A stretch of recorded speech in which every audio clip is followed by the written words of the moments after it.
Here at Veteran Trash Talk, we actually vet our sponsors. We don't just take their money and run like a Butter Bar lieutenant lost on the land nav course. Are you finally ready to plant your flag and claim your territory? Maybe it's time to use that VA loan to buy a home. Or hell, maybe you're looking to refinance and put some extra cash in your pocket for more questionable life decisions. Either way, the Veterans Mortgage Source, powered by Canopy Mortgage, has your six. Look, buying a home or refinancing can feel like getting overrun on a bad op. Chaotic, confusing, and full of obstacles that make no damn sense. That's where Corey and his team come in. They're like the QRF of home loans, ready to pull you out of the chaos and guide you to the best program for you. And trust me, they'll answer all your questions. Yeah, even the dumb ones. Whether you're a salty vet or fresh out of barracks still trying to figure out where your TA-50 went. Great service, solid rates, and a team that actually understands the military life. That's why all of us here at Veteran Trash Talk trust them to do right by every veteran in their family. Ready to lock it in?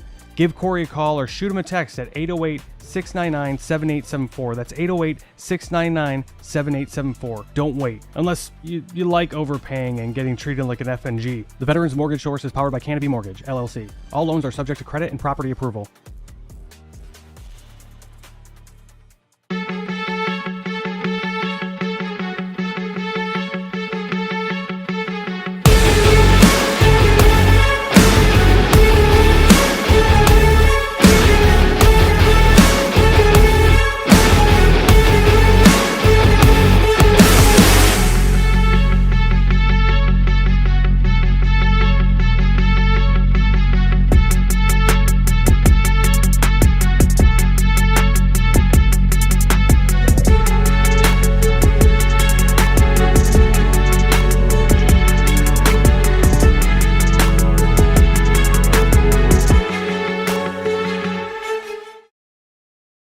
What's up, Trash Talkers? Listen, it's impossible to fight, okay, if you don't know what you're fighting for.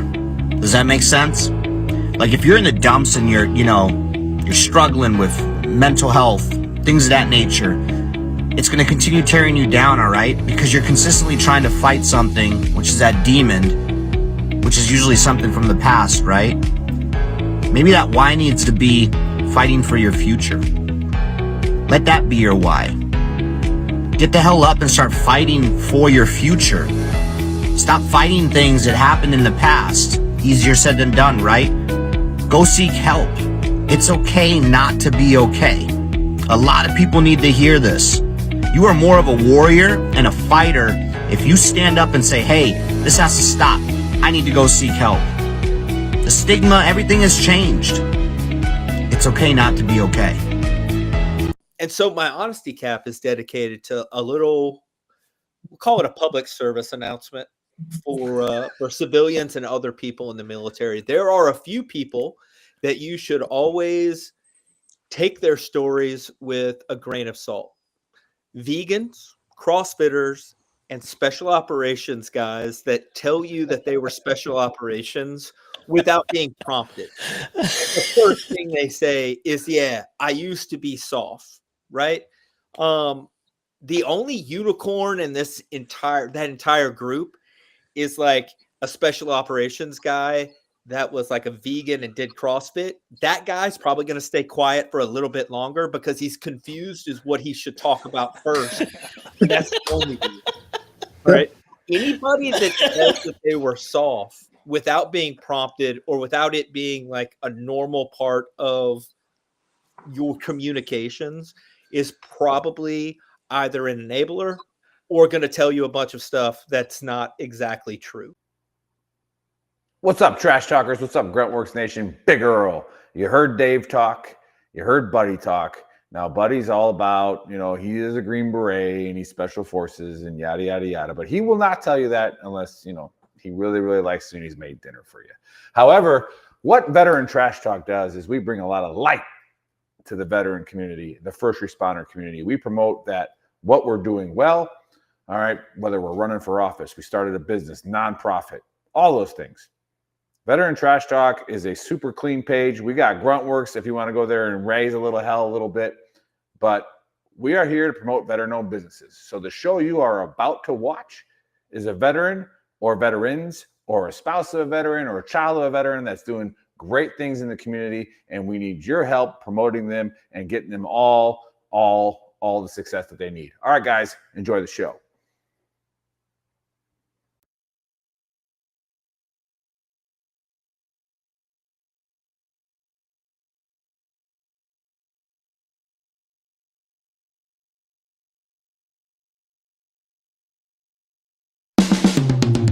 This is the Veteran Trash Talk Hour, hosted by Nick, Dave, and Buddy.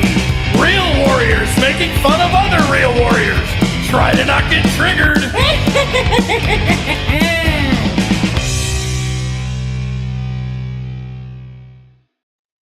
What's up, Trash Talkers? What is up, Gruntworks Nation? Welcome to Season 3, Episode 12 of the Trash Talk Hour. Special guest today is Lieutenant General retired Milford Beagle, who will be promoting his book, When the Map Runs Out. And joining me, as usual, our buddy and the Big Earl. Happy Saturday. Cheers.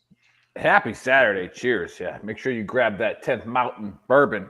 Right. So Yes, I don't know. We actually have a previous division commander. So we are sponsored by 10th Mountain Whiskey. And so we work for booze.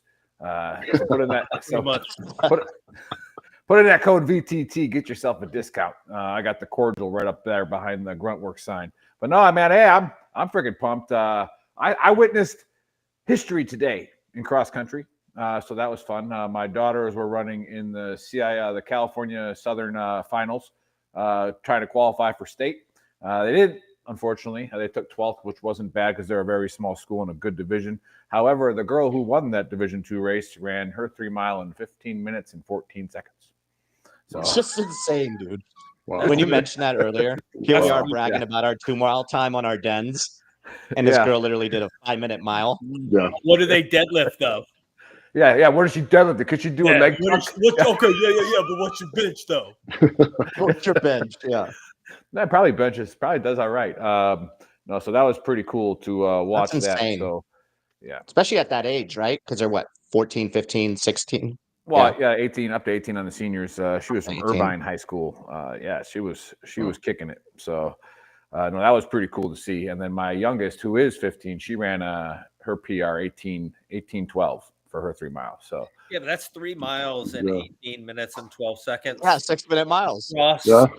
Like cross country, like Cross you're jumping. country, you're right. It's not yeah. You're not on a Wasn't track our or dens, like it wasn't Like down our our dens and dens. back. Yeah. That's really impressive. Yeah. But no, so that was fun for me. That was my start for the day. I ran cross country a couple weeks ago. Got a twisted ankle. So I'm just. It only took about 18 minutes to get that too. So it's That walking in your backyard. Yeah. Yeah, I got out of bed and started running to the bathroom, twisted my ankle, fell cross country kind of ish. 18 minutes and 12 seconds to get back up. Oh. Yeah. Well, anyway, yeah.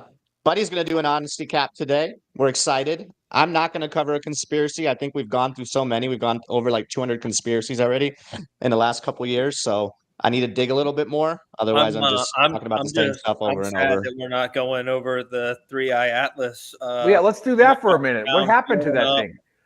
Doing weird stuff. I don't know. I do know that my brother tells my dad about 3-Eye Atlas all the time just to drive him insane. He's like, he tells him what he's seen on TikTok or YouTube. He's like, man, this 3-Eye Atlas, it's really coming. And my dad's like, what the hell are you talking about? Damn aliens coming. For anybody that's confused what Buddy's talking about, for anybody that's watching, we covered this a while ago. 3-Eye Atlas is a comet, I guess, that they've been watching for the last 8 months, maybe even longer. And I guess it hit our orbit, and then I haven't really followed anything else. But obviously, a lot of people were talking about like weird maneuvers and like some type of smoke coming off of it, and a lot of people were claiming that it was supposedly like a UFO. Did they say it was slowing down or whatever? Yeah, they were saying it's slowing down and like changing directions and stuff. But yeah, clearly nothing happened. So we're also supposedly had a trail coming off of it or things coming off of it and lights coming from it and like it was changing velocity. It was all kinds of. It depended on who you looked at on whatever social media. Which TikTok expert was covering the was looking at it, and then of course they were NASA's not saying anything because they're covering it up. Like first of all, what would they gain out of covering it up? Oh, Quinn's back. Yeah, what would they gain out of covering it up when they would need a budget? Like NASA oftentimes loses their budget. So if they were able to be like, no, we need money, bro. Look at that. Yeah. Yeah, Yeah. Well, at the end of the day, if you did think that it was like some giant alien spaceship that was coming, why would you cover it up? Because at some point when it's hovering over Los Angeles, you'd be like, all right, hear me out. We didn't think that you guys could handle it, but now handle it, I guess. That's Yeah. no worry about it. No, that's when you start with what had happened was. No, what That's how you start that Yeah, one. exactly. So what had happened was we weren't so our guy that looks for these things is blind in his left eye. He's an infantryman now. He couldn't see that section of space, so it's not really his fault. Emil Butch Bratton checking in from Vinton, Iowa. Man, how's Vinton, Iowa? Pretty flat, I take it. So, but no, hey, sir, did you have to sign an NDA on the Atlas before you got out? Or was CAC tracking it? Yeah, Right? no, we're good.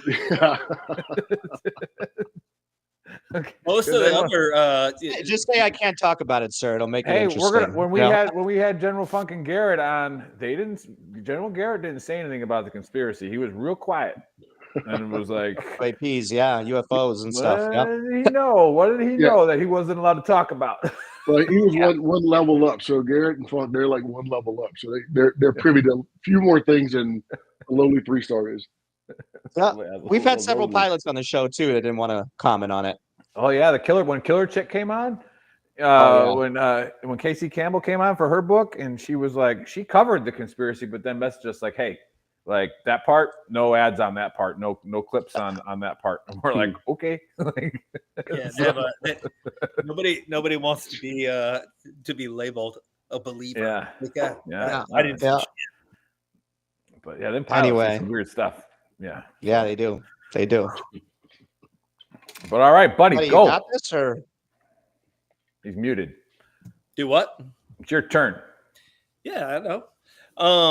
So on this show, we've done a lot of talking. I have done some talking about homeless animals, and I've made some jokes, and I feel like a hypocrite at this point. So let me tell this whole story, and I'll get into the honesty cap. About 2 months ago, I went to a buddy's house, and I had a couple drinks. I may have been a little overserved.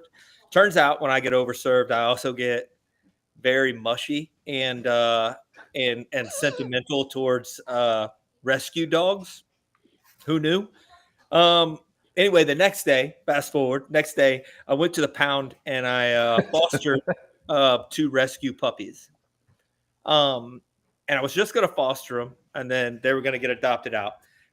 2 months later, they're not adopted out, and now their names are Allie and Tally. Allie is short for Al Qaeda, and Tally is short for Taliban because they're little terrierists.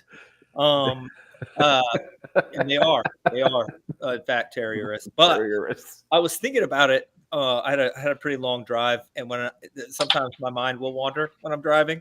Anyway, and I realized that that at one point I talked about on the show, why would I help homeless animals? They're just animals, and left to their own devices, they can take care of themselves, which is a true statement. That's not a hypocritical statement.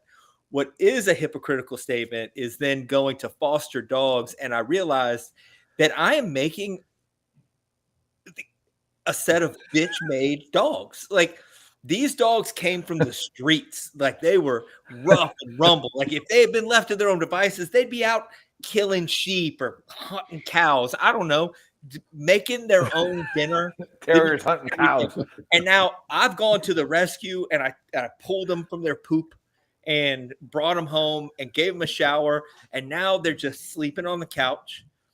If they had to go back to the shelter, they would never survive anymore because of me. I did it. I weakened them to the point that they're not even really dogs anymore. I don't think that they know how to be dogs. If they went back to the shelter, they would literally talk to the other dogs, and the other dogs would be like, hey, what's up? Like, it's rough out here. Like, it's basically like if there were dogs from 2-3 generations ago that talked to dogs that we have now, it would be worse than how we look at like younger soldiers that are going in the army. Like back in my day, we just had dry food on a paper plate and maybe some dirty water from a hose that we got. And these dogs are like, well, I have Pampered Chef like food. The farmer's market, the farmer's dog.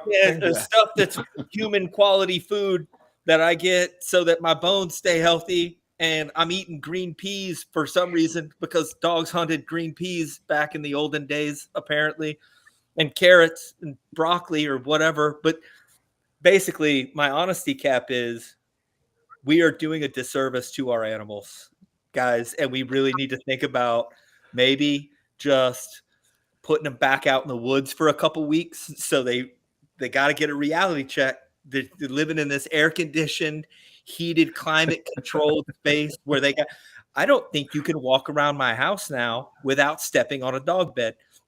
I don't even know where my floor is. It's just dog beds and like just dogs everywhere and dog beds. At one point, my wife was worried when we let them stay at someone's house that we didn't take their bed and they would have to sleep on the floor. Sleep on the floor. Their dogs can't sleep on the floor. They have to sleep on some cushion somewhere. Yep. That's hard. That's us. I did that. I'm ruining these dogs.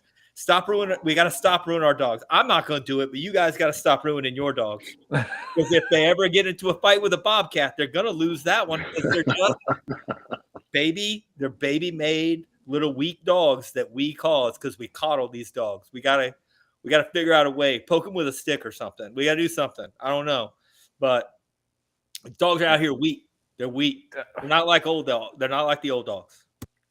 You might have saved their life. What type of a rescue was it, buddy? Yeah. Were they gonna get put to sleep? No, there were 8 puppies that were found in a school bus with 2 people living in it because their house had gotten condemned. It's one of them right there. See? Nice. Horrible weak dogs. They don't know anything. They just jump right on the couch. Anyway, one of the puppies died from parasites and fleas and ticks, and then they were like legitimately like the ones you see on the commercial during Thanksgiving where they're like, "In the arms of an angel." And they're like, dude, that one gets you, bro. That commercial, if you're drinking and that commercial comes on, it's tough. It's tough. Screwed at that point. Maybe I had too many bourbons. That's the tell. When you put that commercial on, you start crying. You've had too much. Oh, wow. Yeah. Cebu coming in from the Philippines. John Burns, look at that. Watching from the Philippines. Thanks for tuning in. And then Tanner Port called you soft. I am. I'm not going to lie. He's right. Yeah. I'm doing it. Yeah. I'm doing it. Yeah. Oh, this is like a Kirkover speech. We're not going there. Yeah. If anything ever happens to my family and these dogs have to go like fend for themselves, they're going to get eaten by coyotes. They'll be out here wolf meal. They're not going to survive. And it's my fault. I did it. Yeah. And then we got Joe Troutman checking in, another good veteran author, previous guest on the show with the Gods of War. That's a great book. He said I might get a movie deal with that one. That would be see if I had it laying around here. Yep. Yeah. But no, hey, buddy, you're going too hard on yourself. So if you maybe were too intoxicated to remember your honesty cap about homeless pets, I think you were more trying to tell people that when a pet becomes homeless, it just becomes an animal again. It's not really homeless. It's now just an animal. Right. But now I've made it so that these dogs become homeless again. They don't have the skills that they're going to need to survive in this world. Yeah. And like I said, I got a family of bobcats in my backyard. This dog's chewing on a bone made of plastic. That's not going to help it at all. Period. I was not expecting that you would reverse on it, but you still try to get a little harder. Like you're saying you got to let him out, but you're not going to let him out. Well, I'm not going to do it because that's just mean. At this point, I've already ruined them. That would be animal cruelty, and I think that's a charge in a lot of places. So, I'm not going to do it. But other people should probably toughen your dogs up. Yeah. Y'all need to toughen your dogs up, not me. I'm not. Man. You guys should. Yeah, I'm guilty too. Our dog has 2 beds. At one point, it had 3. And it was like, does it really need the third? We got rid of the third one, but yeah, we were just gone for overnight, and I was having like almost like night tremors of what if the dog hears a noise and wakes up and we're not there? My wife. What are we going to do? My wife leaves animal TV shows on the TV when we leave because she's convinced that they want to watch elephants. I want to watch that, huh? Yeah. Maybe Oh, that'll man. help, though. Maybe they'll see it and they'll learn. And they'll be like, that's, if anything happens, we at least have the knowledge. We might not be able to put it into action, but we have the knowledge to be able to hunt on the Serengeti or something. I don't know. Yeah. You guys remember Joe Troutman on the show? Yeah. Yeah. So apparently there's a movie deal going around where somebody's going to play old Captain Robinson, old Colonel Rob Robinson. I texted him immediately and said, "You better not have somebody play you. Like I'm going to be the liaison for that. Like, no, that is not how he acts. Like, so like that." Like, you better not get Colonel Rob, somebody playing, some good-looking guy playing Colonel Rob. Colonel Rob's like this tall, and I know you're not talking right now about movie deals. I came up with a great screenplay, and don't come up with. I've the screenplay has been lightly leaked. You can't leak the whole thing. I'm not going to leak the whole thing, but we need to get that. We need to get that on. We should get the general's advice on this one. We can leak a little bit of it. Right? I don't think we leak any of it. And like what happens when a couple of homeless rangers start patrol-based activities? Boom, and then in the city goes from there. Yep, you go back to basics. And we came up with that script pretty quick. The whole plot line of it. It's going to be gold. I'm sure We've already got sequels. Yeah. We've already got sequels. Nice. But all right, well. All right, and I'll cover that in the AAR about what to do and not to do with pets. But I get the distinct privileges. Buddy goes to refill his hot chocolate and Ruppelmints or whatever he's drinking over there in Tennessee. But no, I've been trying to get this awesome American on the show for quite some time, and his PAO just would not let it happen. Even one of the PAOs was a former 2P guy, and I thought we were in. I was like, oh, it's the old Fires guy from 2P. Yeah, we're getting. Was it Fernand? No, I'm blanking on his name. Frago. Yeah. Yeah, Brian Frago. Yeah, Frago. I'm sitting there I'm like, oh, we're in. Like, he loves us. Like, it's going down. Like, he understands this because I get it. Sometimes we cover conspiracies and we cuss a little bit. And we had one former SEAC on here that made a comment about a 4-star that didn't go over well. I had to go talk to I had to stand on the carpet for that one. I was like, I didn't say that. Shout out to Sergeant Major Troxel. We love you. John Wayne Troxel. But yeah, so I get it. However, the reason that I wanted to bring this awesome American on was we started Veteran Trash Talk while still active duty. And when I went to another awesome American who's the USAPAC Sergeant Major, I walked into his office and I said, hey, I was like, we're going to see an uptick in suicides and we're going to see an uptick in domestic violences during these COVID regulations. And he was like, what do you mean? I was like, you're going to, like, the op tempo is not going to slow down. And you're going to tell these dudes that they need to go sit in their house and then just stay there? Like, not a good idea. What are we going to do about it? And then at the same time, another buddy of mine, Joe, who does the fight show, the UFC show, which, by the way, he went perfect. So if you gamble with him, you made a lot of money this morning at the UFC. He was like, hey, I think it's time we start that podcast because, I'm not doing too well because he had a bunch of injuries and the VA canceled all of his appointments during COVID and all that stuff and has upped his prescriptions. And so, we went, us old gray hairs, we went to the social media and we're like, let's start a platform where guys can get on here and chat and talk. And before we knew it, we had 70,000 followers. So and then all of a sudden now we're at 160 on VTT and 560,000 on Gruntworks. And then, brought Buddy on and brought Dave on and I was like, you got to meet the soldiers where they're at. And they had this new thing called Zoom. Right. And so we're going to get on Zoom and we're going to talk to each other. And again, we didn't even know that we had Facebook Live. Facebook Live is what we did. Facebook Live. Well, that was legit too. And, we didn't even know we had a podcast for like 3 months. And, our producer, before we hired the Marine, was like, hey, how come you guys don't promote the podcast? That gets a lot of downloads. And we're like, what podcast? He's like, I put all your audio on all of this stuff. And we're like, oh, didn't know that either. It was simply, we just, we wanted to, show veterans doing great things, active duty people doing great things, as opposed to, oh, I'm broken and the VA sucks. It's like, no, let's change the script a little bit. And then I started, I found out what this Twitter thing was, right? And then it changed to X. And I got on there and I started seeing somebody coloring on napkins. And I'm like, this say general on it, right? And so I'm looking at him like, oh, this makes sense. He was 10th Mountain Commander. He wasn't the 82nd. 82nd Commander. Just same corps. We're just at the bottom of the corps. Yeah, I mean, it's not third ID. It's a little higher. Well, at least you got the mountain, So, no, I was like, okay. I started to, find leaders that were, meeting soldiers where they were at, and not just soldiers, officers too, like the younger officers, the lieutenants, the younger captains. They're on social media, right? And that is a quick way to reach them. And so I applauded that. I followed it. Like I said, I've been trying to get you on to talk about that. What brought up this napkin leadership? What was all that about? And then you finally retired, so we got you. Yeah. So welcome to the show. I've been waiting. Yeah.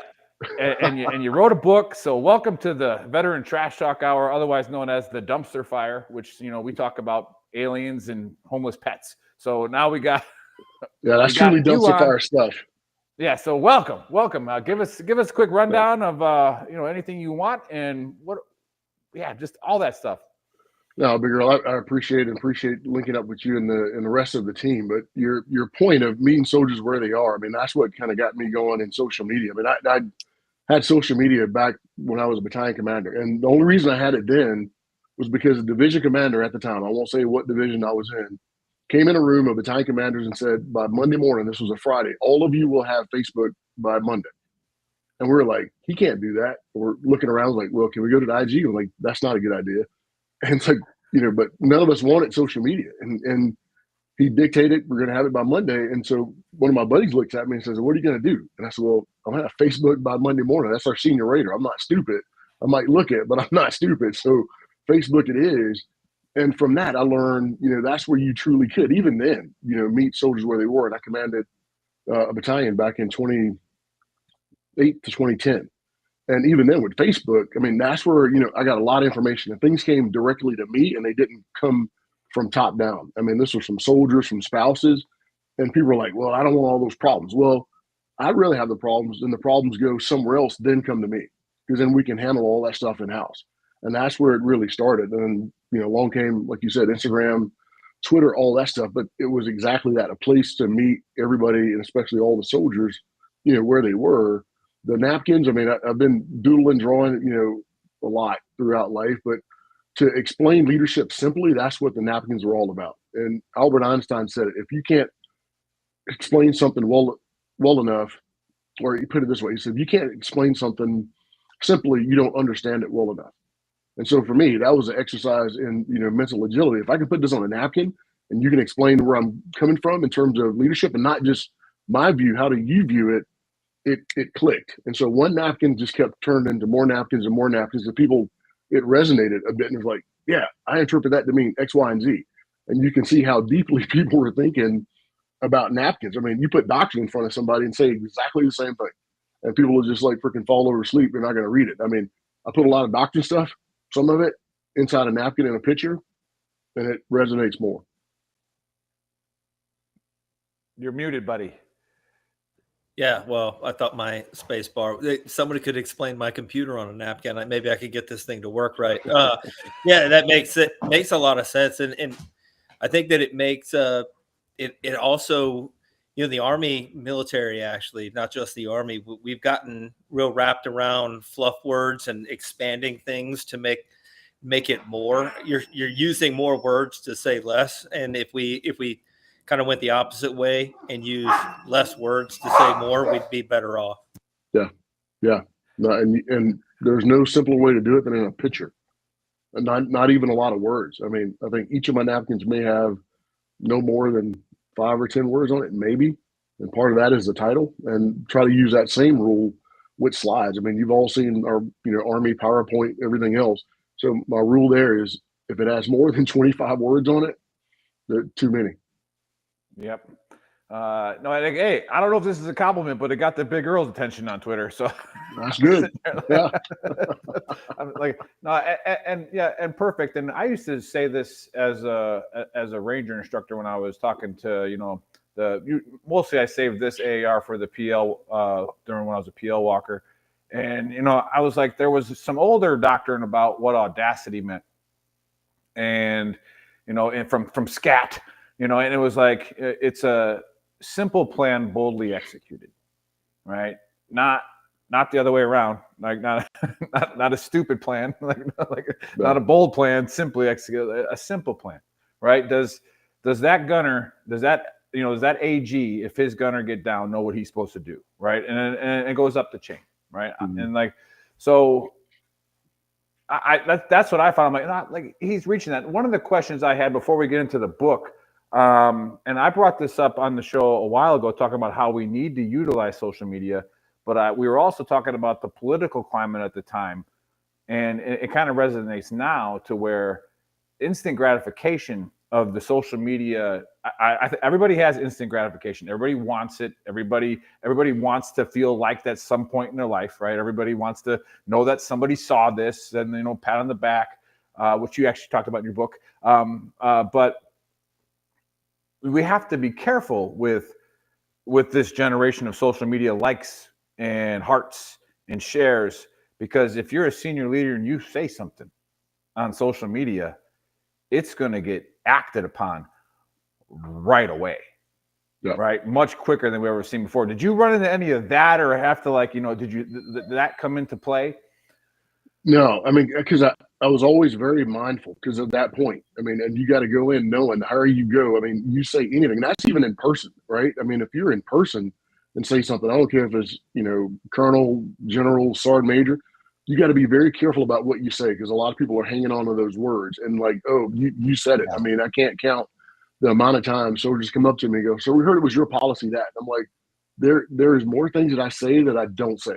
I actually never came out of my mouth. And if you put it on social media, then it magnifies it. It gets even worse. So very mindful of, those things that you put out there, and just worrying about, how they would play. And so you'd think tight post. I mean, that's kind of like a silly saying that somebody put out there, but it is so true, because once you shoot it, it's like a bullet. It's not coming back. Right. Yep. Yeah, you can see on social media, you see a lot of, my bad, Dave. I didn't. Go ahead, brother. Well, I was going to say, you can see on social media a lot of people that don't, they're emotional, or they let their emotions kind of get them in trouble because they're passionate or emotional about something. And before they take a minute to breathe, think, and then post it, they hit send and they post it and they regret it in the future. And I think that's probably, it's online. It's online. Yep. Yeah. Well, yep. I mean, and it's a thing that I think leaders, like, we've talked about BNOC and ANOC and, master leaders course and, even OCFs and those courses, we do all the Army doctrine. I think that at some point the Army, the military rather, is going to have to look at it and realize that it's not something they can ignore, because they're doing a lot of damage to themselves, individually and as a whole in the military, by not having, making a discussion about what you can post, what you can't post, what's appropriate and what's not appropriate. What's appropriate in uniform, what's appropriate not in uniform. All of that is all right there in it. And then there was another question, more for your book than the social media side of the military. Was, I had a commander once tell me that asked me how I felt about likership versus leadership, and then he explained it. Likership is when you want your soldiers to like you more than you want to lead them, because they're going to have to not like you at some point. they may they need to respect you, but at some point they're not going to like what you have to tell them to do. Mhm. And I think a lot of people that are in leadership roles kind of get that convoluted, and they want to be the popular leader as opposed to the leader that's doing the right thing. And how do you feel about that, and how do you address that in your book? Yeah, so I address it head on because I mean that's one of the points I talk about, that I got calibrated very early, and it was as a young lieutenant, and one of my squad leaders actually did it. And the way I tell the story is, I value leadership over leadership as a very young lieutenant, which means I wanted to be liked more than I wanted to be trusted. And so one day I had this one squad leader, and he was always a bit standoffish, kind of. So I walked up to him one day and I said, "Why don't you like me?" I won't say his name, sorry. So I said, "Why don't you like me?" He looked me dead in the eye and he said, "Sir, I don't need to like you to work for you, but I need to make sure you lead this platoon to your best of your ability, even if that means telling you what you don't want to hear." And it like clicked in my head immediately. And like to this day, that squad leader, we stayed friends. I mean, even after I left the unit, he retired. He's the godfather of my oldest son. That's how much I respected him. And if not for somebody telling me that point to point, I would have been uncalibrated. And that's how leaders lose their true north. I mean, you find yourself walking in the wrong direction, like by yourself. It's not from incompetence. It's just from lack of calibration. You got distorted at some point. And so if not for that lesson, I mean, it may would have happened at some point later, but learn that one very early. But I think your younger leaders now, I mean, they still wrestle with that, and that's what they chase. I mean, some of it links back to what we talked about with social media. I got more likes, I got more followers. I mean, all this type of stuff. And I think they don't understand is, I've got a lot of followers too, but you got to lead to get followers, and they just want followers for followers' sake. They're doing nothing really to get them. You have followers and they have spectators. There's a difference. Yeah. Yeah, and that was something we were talking about with, and we'll get to the book here. Just the one last point on the social media is, like, there are active duty leaders that are there to project. They are there to get the followers, not to lead. And you catch those, you see them right away if you got any type of the fifth principle. But that is not what you put off at all, and that's what intrigued me. I'm like, nah, he's pushing out doctrine here on a napkin. Little bits and pieces, and where it's making sense. And so, yeah, then as as you were winding down at the Combined Arms Center, did you start writing the book before you got out, or was this something that when you got out, like, hey, here's what I'm going to do? And then tell us about the book when the map runs out. The links, everybody watching, and if you're listening later, the links are on the platform. So go click on it, go buy the book. Yeah. I mean, I was always thinking about it. I mean, I didn't start writing anything while I was still on active duty, but just the thought of it, because the one thing that bugged me quite a bit was, I call it gimmick leadership. That's where I started, because I mean, a lot of gimmicks out there, and I read tons of leadership, tons of books, and it amazes me how many people can sell stuff. And and I don't want to be disrespectful. I know a lot of the authors out there, and I've talked to some of them, but you can take very simple ideas, and people just it just resonates. And you're like, holy cow, you're talking about something that we know in the Army, like in our sleep. We can do that in our sleep. I wouldn't say you stole it from us, but simple things that we know how to do, you took it. I'm like, well, it's kind of a gimmick, and I don't want to give a framework. I mean, I've been a planner. I've gone to all the military schools for planning, and frameworks. I mean, they all work until they don't, and that got me to the metaphor. And I said, I just need something to make it stick. To not just military. Obviously, a map and a compass will stick to all of us very easy, but to anybody else. And I just found that metaphor of a map and a compass is the one thing, because your maps are your plans, your strategies, your frameworks. They're all going to run out at some point. We all know that, which is why we have pace plans. I mean, when you're down to your E and your pace plans, like, okay, well, what do you do now? That's back on you. That's back to your true north, what you believe in, what you value, and then where you're going to go. I even tell the story. I keep several in my house. I don't think I put it in the book, but I'll put it in my keynote. This is a pine needle. So you being an RI, you'd recognize it if you can see it. Yeah. And I tell the story about an RI with a pine needle. So when they come to you and say, pull out your map and ask you, where are you, Ranger? And this is in your fingers. Everybody already knows the answer. You're already lost. And I said, it's not because they had a better map. It's because you've got an uncalibrated compass. So I use examples like that. And don't reach for another plan. Don't reach for your checklist, because it's not really going to help you. And, very simple things that, I lay out there that I think will, cause people to stop and think. right? Do they really know what their values are, and do they understand how they're actually using them? Because I think everybody day to day they use those values, but they don't really understand what did I just do? Because you didn't have a plan. You figured out something. Where'd that come from? That's your true north talking to you. Yeah, I was reading. I got about 70 pages in since you sent me that, and so a 300-meter hurdles champion.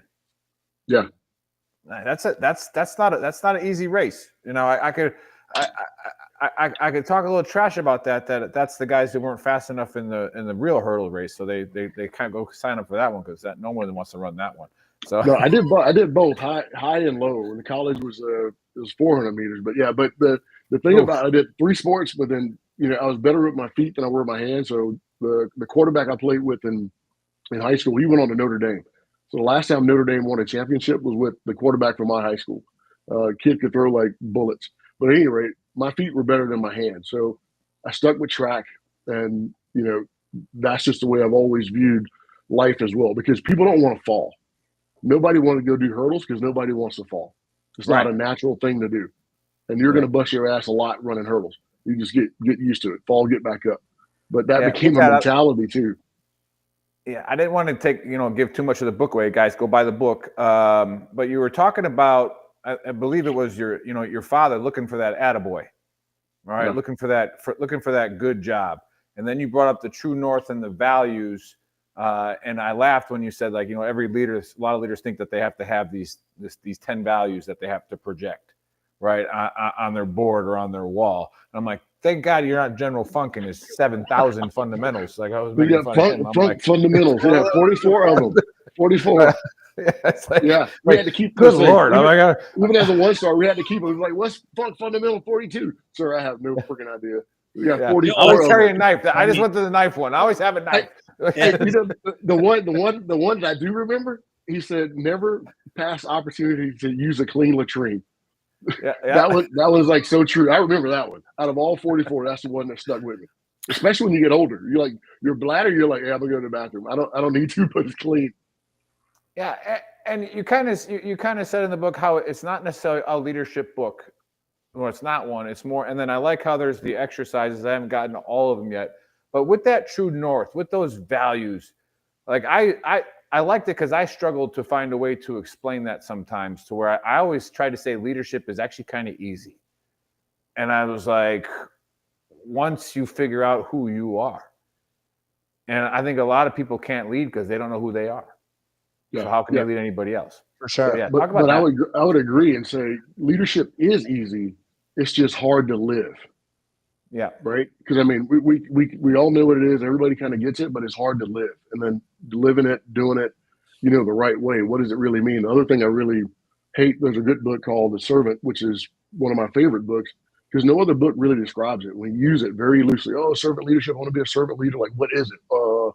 And you kind of get that answer. But I mean, this guy, he lays out, he said, it means identifying and meeting the needs of others. That's what it is, fundamentally. I mean, and to live that, you're doing a lot, no matter what level you are, how you go, because you're identifying and meeting the needs of others constantly. And that's really what it's about. You know what I think is an aspect of leadership that we don't prioritize very often is that the best leaders that I have or have had have all been fundamentally okay with failure as a learning tool. That it's not okay to quit, but it's definitely okay to fail as long as you learn from your failure and it makes you better. And in all aspects of your life, you get a kid who goes out and, you don't want them to drink and drive, but inevitably somebody's going to get a DUI. And if you make that point of failure, something that's going to ruin and or define the rest of their life, you're not doing the unit, yourself or them you're not helping them at all. You're not helping your unit, and it doesn't matter. And I've said this a ton of times, especially when talking about the 82nd and defending the 82nd and why it's the best unit in the Army. The division. The division. There are plenty of divisions. That is the division. There is a division. Yeah. And I think the reason that the 82nd is one of the premier infantry units in the Army has nothing to do with the soldiers in the 82nd. It has everything to do with the fact that at a very early time in their career, they're all given the opportunity to lead and to fail and learn from that leadership and that failure. So they grow to be outstanding leaders if they stay there long enough, because it's the only division where, you jump, you assemble with who you assemble with, and then you go from there. Oh, And gops. you put in, you start doing the mission because you've already been planning the mission. So, as a specialist, you can be a platoon sergeant, you can be a platoon leader, you can have the responsibility of getting the mission done, where other units, that's not if it happens, it doesn't happen quite as often. But on the back to the failure side, if you mess up, you're expected to mess up because you're a private or a specialist. They get it. You can do an AAR, you get it over with. You see what you did wrong, you see what you did right, and you move forward. And I think that's an aspect of leadership that I haven't seen talked about a lot. True. Yeah. No, I mean, you're exactly right. I would agree, and I would add to it, ownership is one thing to fail, but then owning it. Yeah. And that's the only other part too, which I've seen just throughout my career, is like, one, you got to own it. And nothing was worse than like UCMJ for me. Somebody comes in and that's all I was looking for. I'm like, please, you look at every case based on its own merit, but like, just own it. Don't give me everything else. I've read your letter. Just like, all I'm waiting for you to do is owning it. If you own it, then you just open a door. I mean, you might not have gotten yourself completely off, but you just like open the door in a different way because you owned it right out of the gate. And that was always a key difference for me. You absolutely fail often, fail early, never try. You're as a leader, if you mess up and you own it in front of your soldiers and they see that you owned it, not necessarily UCMJ, whatever else it may be, like, they're going to respect that a lot more. Yeah, obviously. Yeah. Well, your analogy about running track and people were afraid to fall. I feel like in that analogy, it's not the falling that you should look forward to falling so that you can get back up and do better, and figure out buddy. how you fell. Yeah. One, the shin on the hurdle, and then the aftermath. That hurts, dude. Oh yeah. You're gonna stumble and tumble and everything else. Right? Feelings are gonna get hurt pretty bad. Yeah, but you were talking about getting that attaboy from your dad, and it didn't happen until when you got promoted to colonel. Yeah. You want to chat about that a little bit, if you don't mind? Yeah. So one, you had to get the background on my dad. My dad was like 6'4", 260, truck driver, drove 18-wheelers all his life. I mean, farm boy. I mean, grew up on a farm, horses, pigs, cows, all that kind of stuff. Big dude, very intimidating. Big country, straight up. And I mean, and his nickname was like Big Arms. He had like huge arms, right? Wasn't good for me as a kid growing up, and just very tough, but very smart. And so he didn't give a lot of, credit. He didn't suffer fools easy, to include his own kids. And, everything I did, you never got like, hey, I'm proud of it. Never heard that from my dad, ever. And I'm like, yeah, kind of okay with it, thinking it's normal, and just continue to go throughout life. When whatever, I would do, come on, man, here's a great grade. Here's a state championship. Here's this. And it's like, okay, good. It's kind of like just, all right, what's next? And you're like, holy cow. So I kept going. And then at some point, I think when I was a teenager, I'm like, I'm going to get it. Like, the one thing I want to hear out of your mouth before you die is like, I'm proud of you, right? And it wasn't the conversation we had. I just kept going. And it wasn't until I was a colonel. And literally, it's like I lay out in the book. I mean, in the receiving line, 44 years old, I'm not, expecting to hear it. He'd been to other promotions. He came to my airborne school graduation. He pinned my wings. And it was like, yeah, good. You're like, good. You just watched me jump out of a freaking plane. You're like, okay, good. I'm like, whatever. I mean, he never served in the military. So I'm like, didn't get it then. But at 44, I'm sitting there, new colonel's rank on. He comes through the line, grabs my hand, and you're not expecting it. So it's like a punch out of left field. He looks at me, he's like, I'm proud of you. And literally, you're like the dog that just caught a mouthful of car. You're like, I don't know what to do, kind of thing. But I tell people that fueled me all that time. So, I mean, it was the pursuit. It was like the chase of that, not necessarily perfection, but just like excellence. Like, no matter where you get, don't get comfortable, keep pushing. And that's what I learned from that. And once he told me, I'm like, well, I got to find something else to chase, because I've been chasing this for so long. Now I've got it. I don't really know what to do. And then just change gears to something else. But some people look at me when they hear that story, they're like, "Oh, you poor baby, your dad never told you he was proud." I'd be like, "Hey, no, look, don't feel sorry for me. That helped me. That I'm not that guy. I'm not that dude. I didn't take it that way. That turned me on versus like turning me off and wanting to go in the corner and suck my thumb or something." Right, right. Hey, Vivian in the chat says, General Beagle, did you write a book about your napkin leadership points? Just probably should tune out. Or is it The Rock? Question mark. Well, no, I've got 2 books on the napkin. So volume 1, volume 2. Yeah. The Rock was from my time as a battalion commander. All my soldiers then told me to write a book after battalion command. I mean, most battalion commanders would say that, but I got to tell you, it's a story I would share at pre-command courses, and the commanders there thought it was, and sergeant majors thought it was so unbelievable. I'm like, I'm not making this up. I got it in a book. And like, the long story short, my first 8 months in command, in battalion command, I didn't have a sergeant major, an S3, an S1, a chaplain, or an XO at the same time at any given time, because they were all in the process of getting relieved or fired. That was in my first 8 months. In the first 2 weeks, I'm at a shoot house. I'm on the catwalk walking, and somebody yells ceasefire. So if you're in a shoot house, somebody yells ceasefire, what are you thinking? You're like, oh boy, this is not good. I look on the other side, and there's a soldier on the ground like bleeding out, and everybody's freaking out. And so I look over, and all my wisdom, I'm like, hey, go get the medic. And one of the kids looks up at me and says, sir, that is the medic. And I'm like, you got to be kidding me. And what I tell the audience is, I said, well, anytime you're in trouble, make a phone call. So I made 2 phone calls. I called the brigade S3, and I said, hold the brigade commander and the CG, because I know they're coming. And then I called my wife, because we were 2 weeks in. I said, all those boxes you're packing, stop, because this job ain't gonna last too long. Just go ahead and just pack those boxes right back up, right? And I said, that's how I started in battalion command. But at the end of it, I mean, it was like the best command ever. I mean, those kids were doing things that were amazing, and it was all about the tools that you're just pulling from everywhere, because there was no blueprint, no freaking map, to imagine. I mean, literally, your sergeant major gets relieved. I mean, when I got there, he had 2 Gomars on. And I'm like, nobody bothered to tell me anything about it. My 3 comes in. He got transferred from a battalion that was, we say toxic, counterproductive these days. And he just had a nuclear meltdown in my talk one night, because we were in the field 2 weeks after I took command.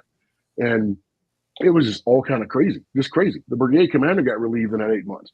I mean, it was absolutely nuts. And the fact that battalion did things that were unbelievable, you're like, and I don't take the credit for it. It was just the way it happened. I mean, I was using literally, I had a staff E7 that I went down to my 3 shop, and I said, I need you to be my 1, because I don't have an S1 right now.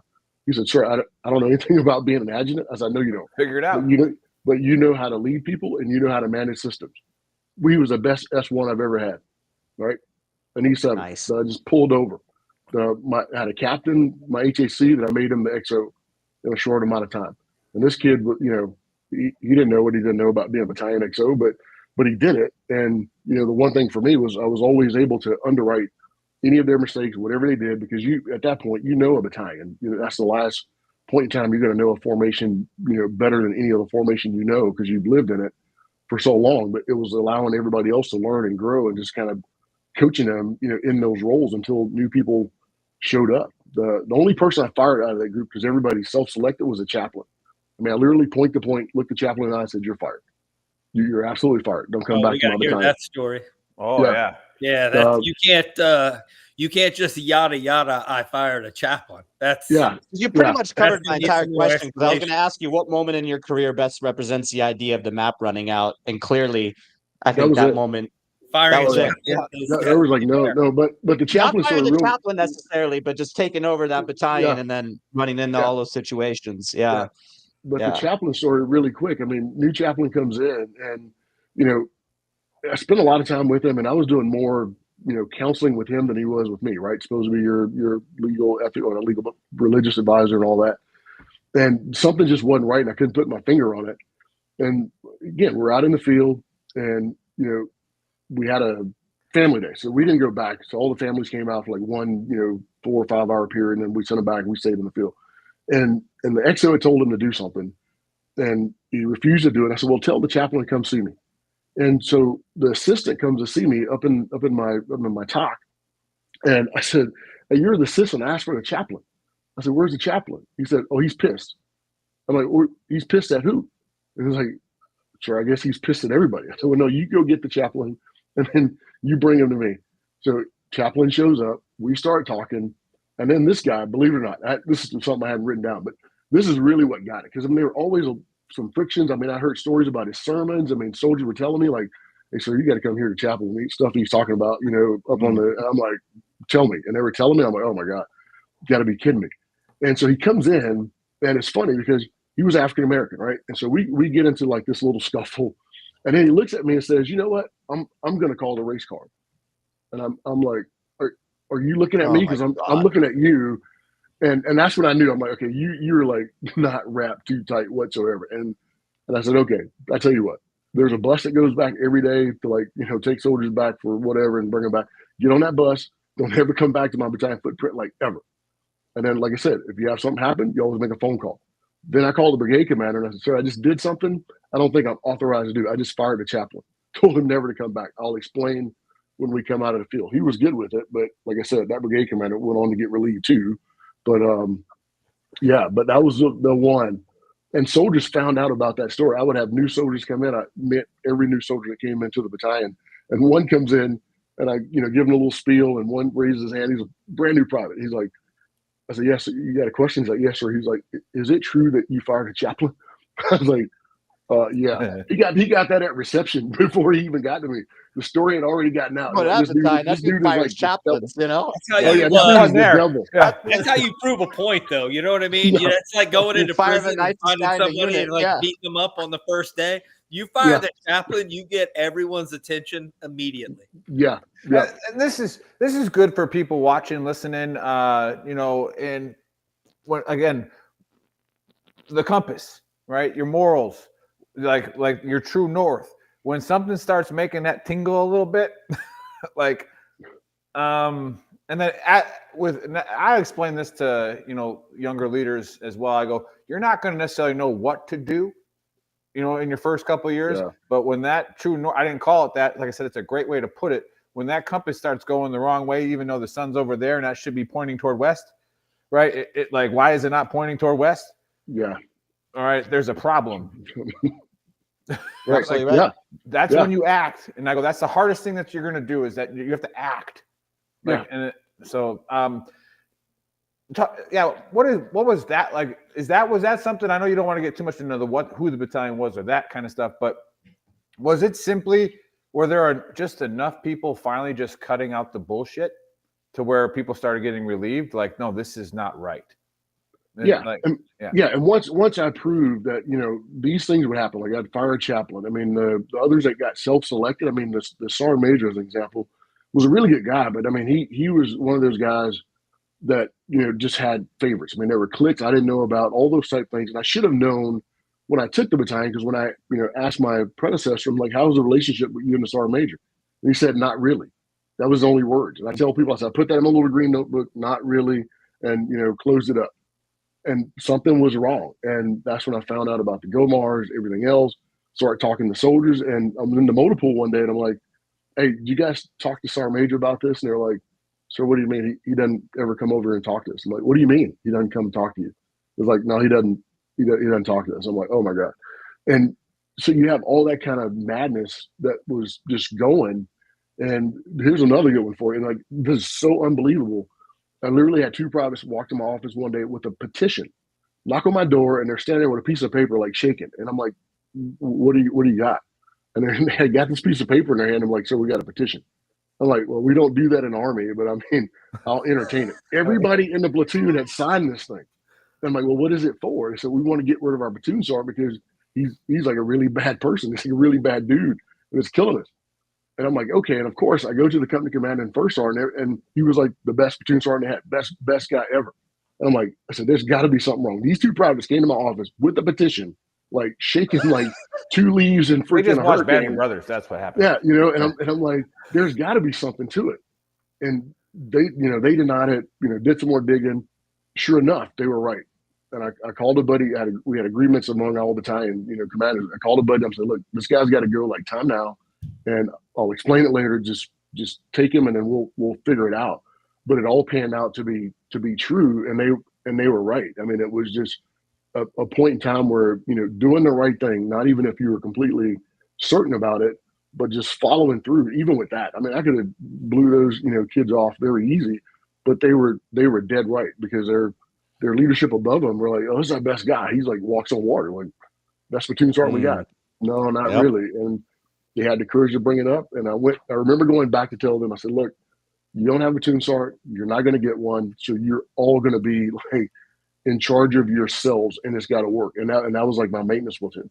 And that was like the best maintenance platoon like ever. That was a good move. Yeah. And speaking of things like that, I ask all the generals that come on here. Let's talk about maybe the worst decision that you ever made. 35 years of service, amazing. Like, what leadership decision, when you look back, was like one of the worst, or that taught you the most, that you look back now and say, if there's one specific one where you're like, I would have handled that differently, Is there one specific one? Obviously, we all have various ones that I look back and say, oh, I should have probably handled that a different way, or I should have handled that a different way. But is there one that like kind of like stands out for you?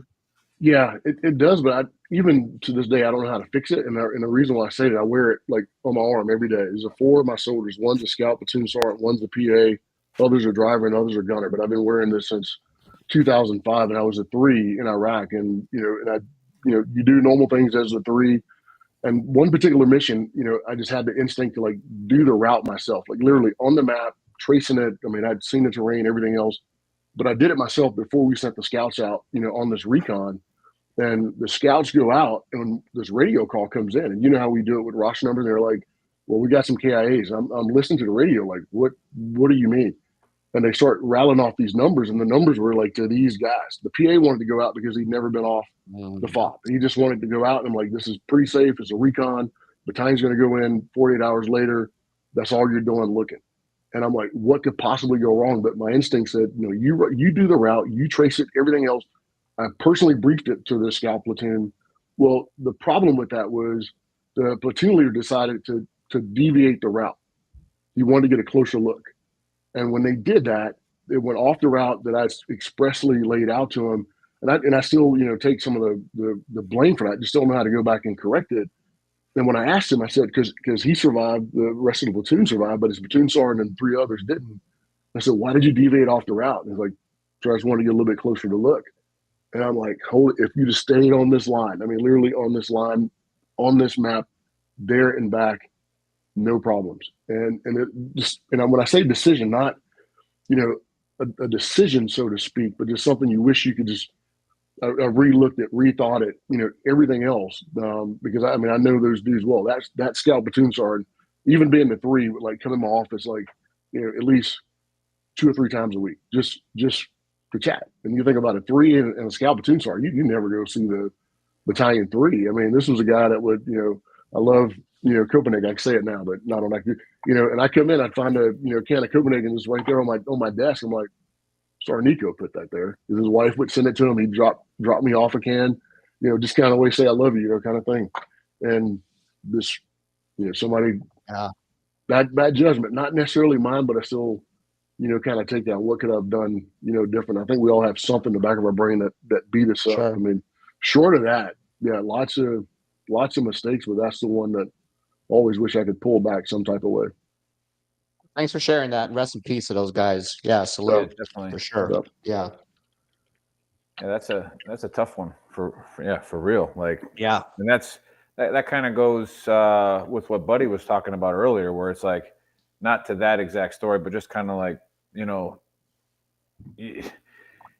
if you're in position long enough, like you were, there's just those, eventually things are going to happen, and Sure. Like I talk about it when it comes to like suicide prevention. When I teach those classes, I'm like, hey, if you don't start training it when you're young, I was like, you stay in long enough, it's going to hit you in the face. And the first time that you have to do it is for real. Mm-hmm. Right. And, but yeah, like, yeah, I don't know, that's a tough one because, that survivor's guilt. And then also like what you could have done is, I don't think there's a way you ever really buy that back other than, I think we've talked about it on the show before, is where, Many times. Yep. it's what you do afterwards. It's what Yeah. do you project afterwards? What light do you project afterwards to be great? I think, back to kind of what we were talking about earlier with the ability to fail or ability to mess up. I think the other thing that we really need to, one of the things that I think will help us later on in life, especially after we look back on our military careers, and there are things that we wish that we had done better, especially things that we wish that we had done better that caused somebody, or that, that somebody didn't make it and or got hurt bad, is that there's a difference between like a laissez-faire attitude and not caring and giving yourself grace. And we don't do a great job of giving, as military people, especially people that are infantry or doing the job at a high level and or a dangerous level, is giving ourselves grace for making decisions that if we had known how they were going to turn out, we wouldn't have made them. We But wouldn't have there's made no those way to decisions know how anyway. they turn out. Yeah. Right. And that's the game that we play. And it's not like football where you get a penalty, you go back and you try again. The game that we play has got a whole lot higher stakes, but even in that game with high stakes, you have to be able to look at yourself in the mirror and give yourself some grace for, it's one thing to, make some maniacally stupid plan. And it's a different thing to make a plan that tactically checks all the blocks and should be good. And then, I mean, the enemy has a vote. So you have to be able to give yourself some grace for, the fact that you can't plan for what the enemy is going to throw at you, Yeah. Yep. Well said, buddy. Yeah, it's true. Yeah. Oh, well, every now and then. right. Every now So and where's then. the book available? Where's the book? Amazon, obviously. Yeah, the website. it's on Amazon now. We had a different link just kind of for early bird special. We give a discount. And I did that because of the shutdown, right? I mean, that gave at least $3-4 discount just before we put it on Amazon for folks that wanted to get it. I mean, $20 still a lot of money for people that weren't working, but I did that all the way through the shutdown. And as soon as it was over, it's like, okay, now you can, to the publisher, you're clear to put it on Amazon. So it's there. It's not much more. And I think it's like 23 on Amazon. So paperback is like 14. So still relatively inexpensive, to get. But yes, definitely on Amazon. Nice. All right, and Perfect. Yeah, I got the link on X, and then the links have been shared on all the chats. So if you're listening now, if you just signed on like Vivian, all right, just scroll back up the comments a little bit, and we'll get there. Baker's sharing his screen. There it is right there.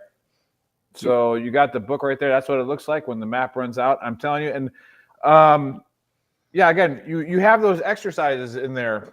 Talk about the exercises real quick.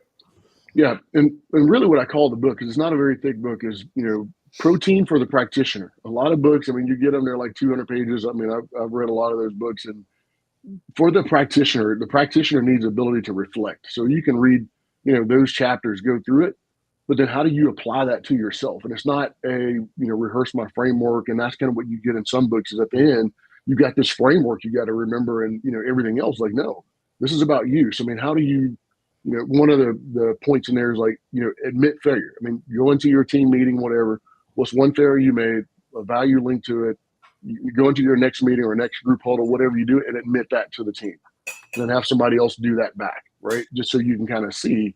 And those are some of the things that we would really do. And even if you're a leader that doesn't do it, is trying to get those that don't into a space where they're comfortable going in. Like, you know what, guys, I kind of jacked this one up. I mean, what'd you guys see? I mean, then of course everybody's gonna, oh yeah, sir, you screwed that up like 8 days of Sunday. But otherwise, if you wouldn't have asked, nobody would have said anything. So those things are really more to make whoever's reading it reflect, on themselves. And how does that apply to you? So you can figure out what your true north really is, because the organization is looking at you, not for your true north.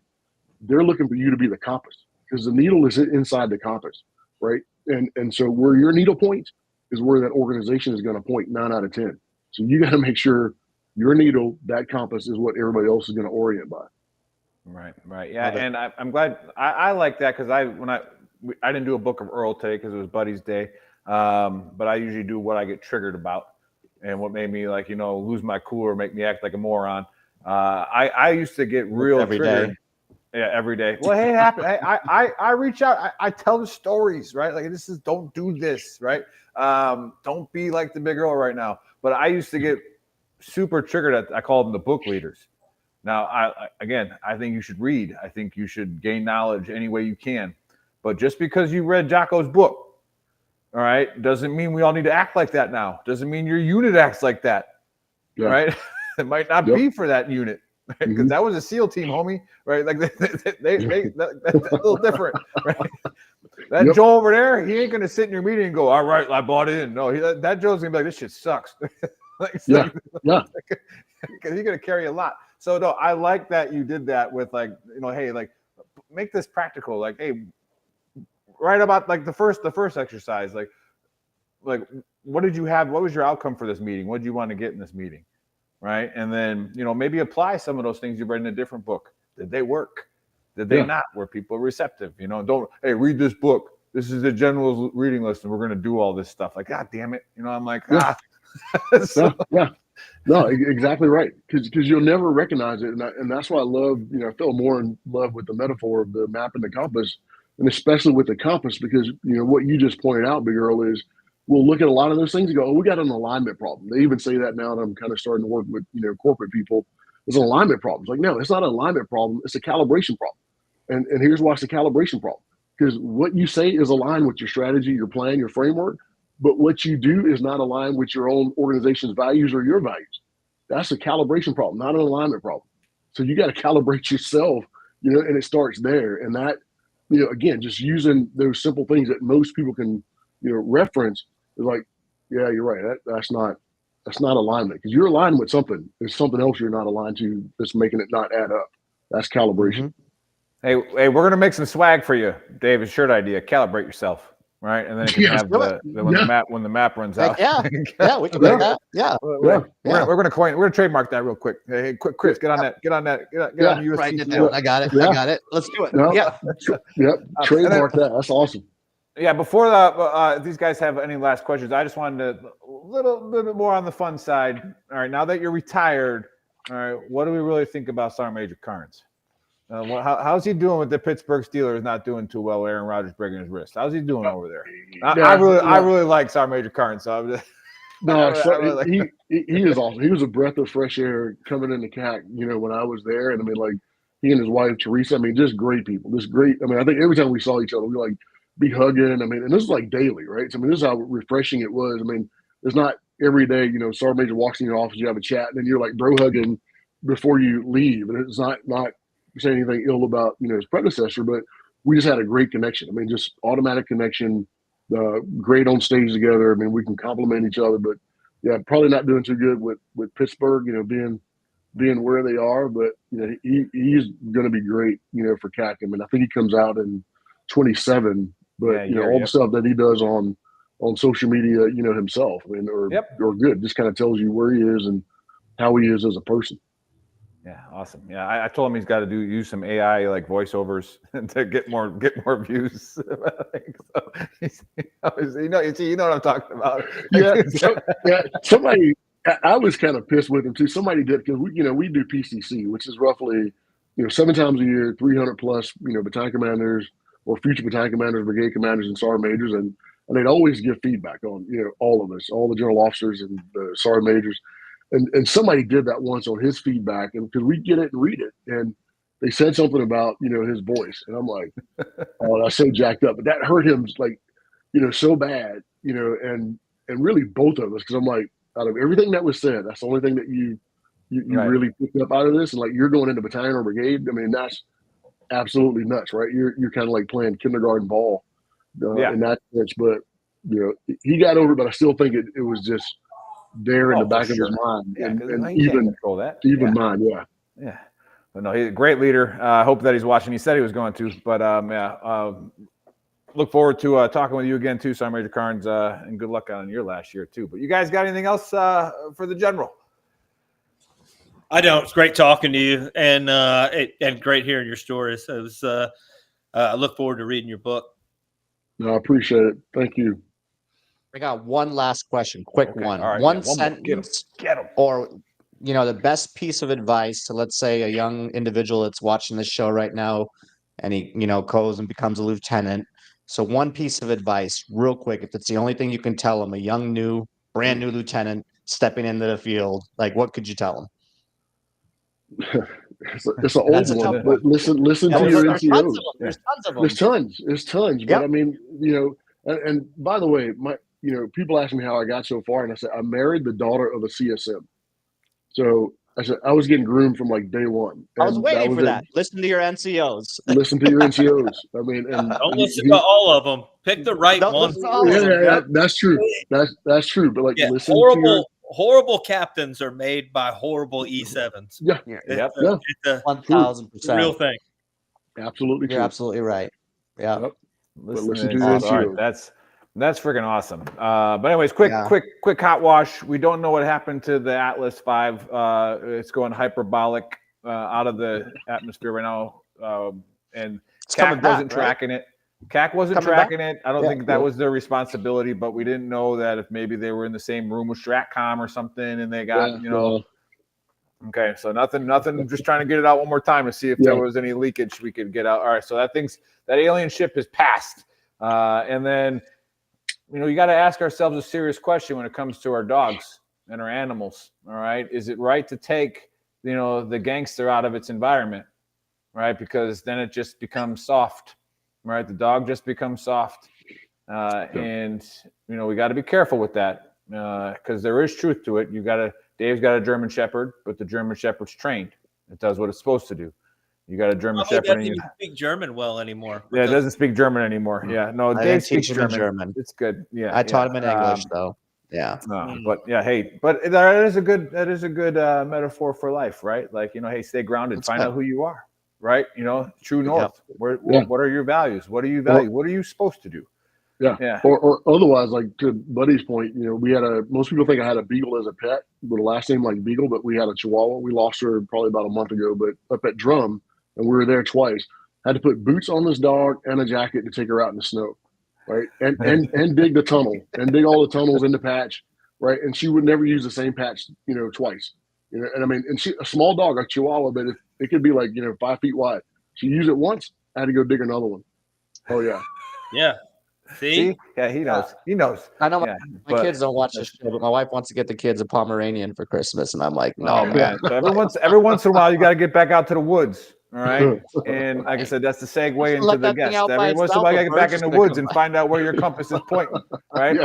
If your compass is telling you going in that draw, like you've been doing something wrong when you haven't been in the woods in a while. You don't go into the draw monster. But no, hey, go grab the book. When the map runs out, we have all the links on there from General Beagle, and it's phenomenal. It's not a leadership book, all right? It's an exercise on calibrating yourself, all right? Go calibrate yourself. Go figure it out. We got that coin. We're going to make a shirt. Go calibrate yourself. Yeah, and you guys all remember this. I mean, stay on after we get off, sir. We'll talk about the shirt idea real quick. Yeah. Still got one of those on my kit. Not a huge deal. Yeah, you still have a kit, weirdo. But I mean, you do work for you never know when shit's gonna pop off. Buddy's ready. First thing I'm grabbing is this and a pistol. He's like, okay, only 2 things I need. I already got him on the belt. Don't have to worry about it. Got a compass, a pistol, and an aid kit. Somebody's gonna need it. It ain't gonna be me. Yeah, oh man, I don't want to get off on a tangent here. Oh nope, not gonna do it. Not gonna do it. Nope, let's not. We'll talk about it after the show. One of my favorite AARs is a Ranger instructor, but we'll talk about it after the show. But other than that, Dave, close us out. Hey again, sir. Thanks for coming on. I did not complete the entire book. I started reading it the other day, so I look forward to finishing it. And then obviously in the chat, everybody go buy the book. We got a couple in there that are saying that they're going to go get it. So that's awesome. If you missed the show or tuned in late, go to VeteranTrashTalk.com. That is our website, which has links to everything. Go to shop.VeteranTrashTalk.com. That's where you can get our awesome merch. Today I'm wearing one of the OG shirts, Veteran Trash Talk. Get the demons out. Okay, that is our motto. Go to YouTube, give us a subscribe and a like. And we'll catch you guys next Saturday. Faceman VTT out. Boom.